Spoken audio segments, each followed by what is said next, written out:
Howdy, Dan Bass here. Got a chainsaw gonna be working on today. Tried to get it cranked up a few weeks ago and it would not start, so we took it into the STIHL dealer down the road, and they tore it down and said it's a carburetor and it would cost X number hundreds of dollars. And so we decided we'd go ahead and spend that X $100 on a newer, bigger, better STIHL chainsaw, and that I would try to fix this one myself. So, without further ado, let's start this journey.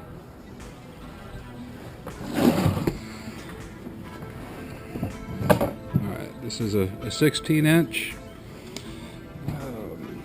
STIHL chainsaw. It's a great little saw. Let's see what we can do here.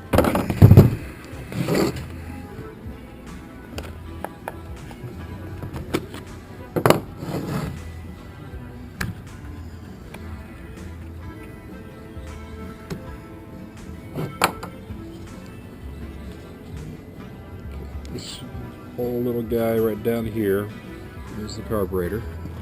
So that's what we're going to be taking out and looking over. I'm hoping that I wouldn't have to replace it, maybe take it around with it, clean it some, and put it back on and see what happens. Alright, get you sit down right over here.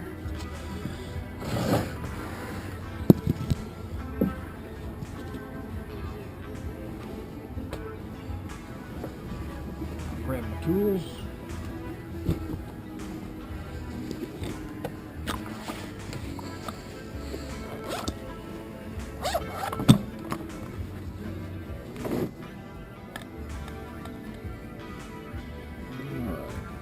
This is a 5/16 nut driver. And take the air intake off.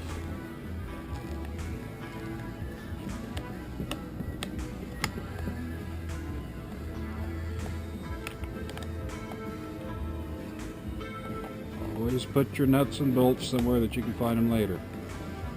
Don't want to be losing no nuts.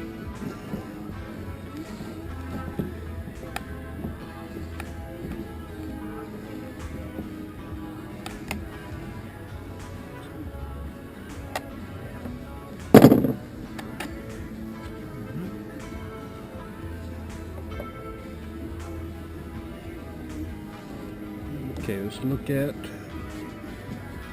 little tubes and hoses and stuff. Make sure I can put it all back the way it came off.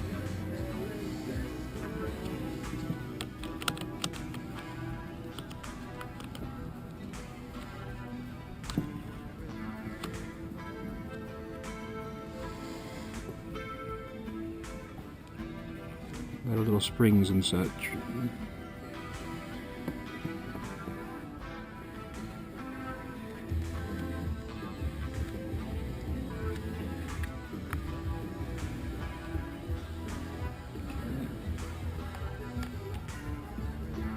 This looks to be just a rubber housing that protects the various adjustable screws in here to adjust the, I guess, the timing or airflow or something on the carburetor here.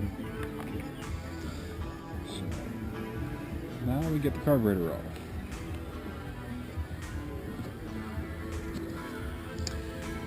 For the butterfly here on the air intake, there's a spring and a little arm.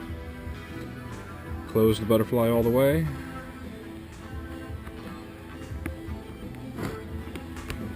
Take that out.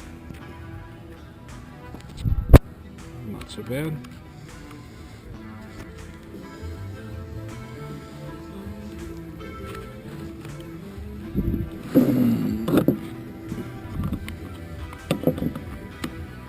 Appears to have one more springy to get undone.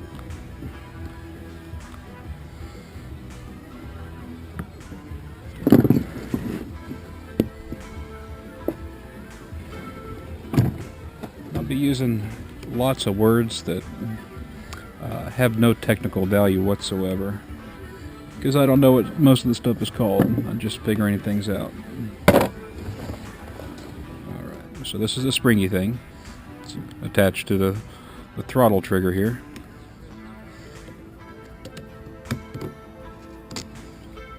Well, that looks like a bad seal to me. Gas is coming out. That right there is probably enough to keep it from firing correctly.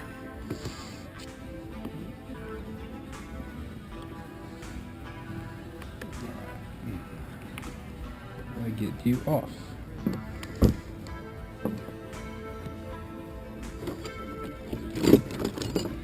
Let's see if this will help some.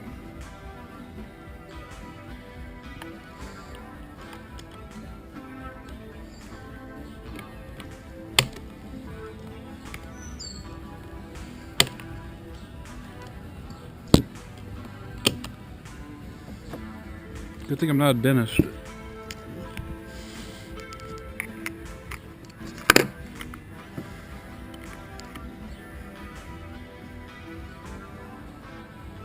Perhaps. Alright, this is what I'm looking at. See, when you push the throttle trigger, pushes that forward. It pushes this forward right here.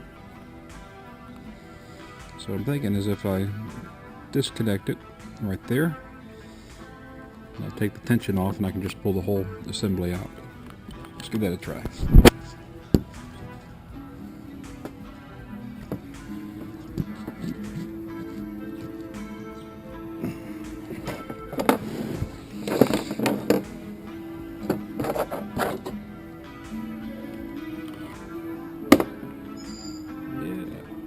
That works.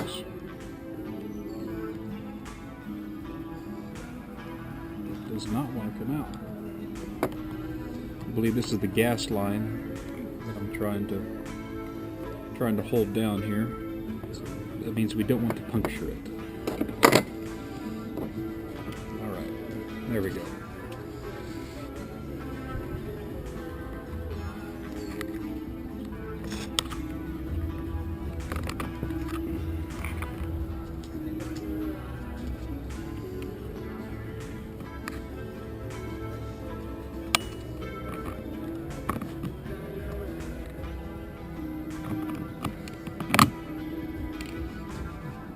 Almost got it off.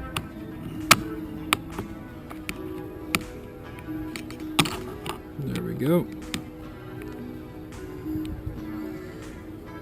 Okay, now looks like the gas line goes directly into the back of the carburetor here. So we'll just take that fitting off, get this all the way off of here and take a look at it.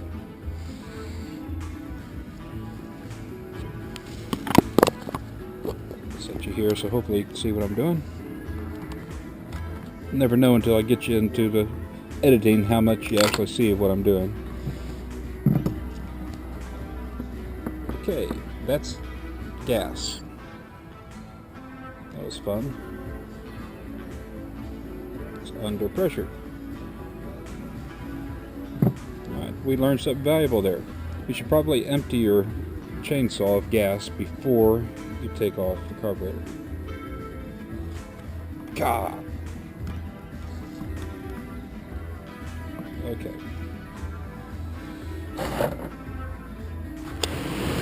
Back you up a little bit so I don't get gas on you.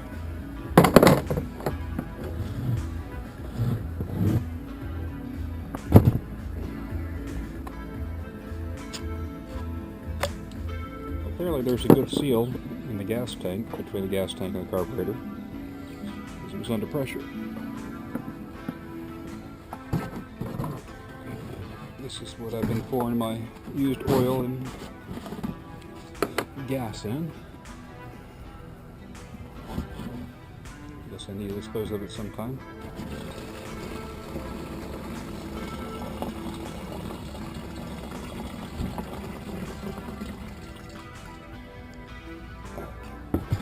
Gas is gone.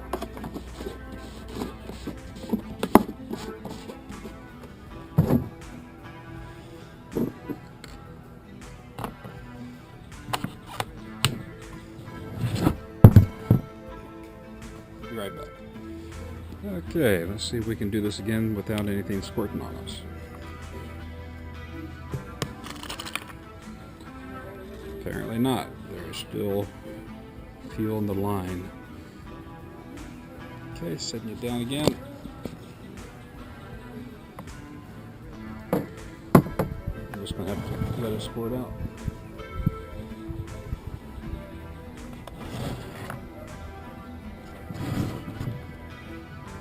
This is why you don't smoke while you're doing lawn equipment maintenance work. Plus it's bad for you.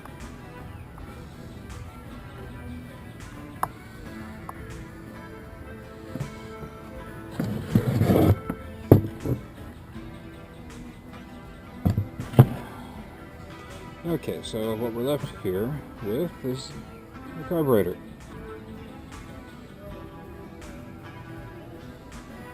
Now, if you recall, when I had it, that's the way it goes. When it was still on the chainsaw, gas was squirting out from right down here. So I'm thinking that seal is broken.